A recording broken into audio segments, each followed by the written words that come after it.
Hello viewers, السلام علیکم۔ Gondal league کے ساتھ میں ہوں اعجاز احمد گوندل۔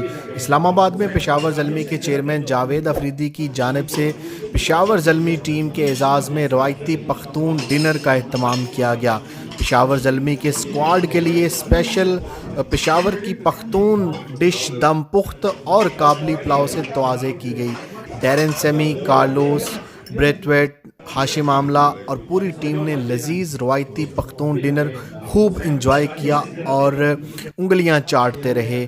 پشاور سے خصوصی طور پر ماہر شیف نے اسلام آباد میں گرما گرم دم پخت اور کابلی پلاؤ خود تیار کیا۔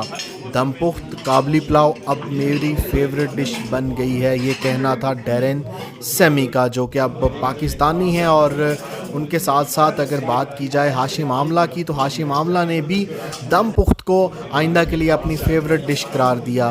وفاقی وزیر مراد سعید بھی اس ڈنر میں شریک تھے۔ ملکی کھلاڑیوں نے بھی خوب انجوائے کیا دم پخت اور کابلی پلاؤ کو۔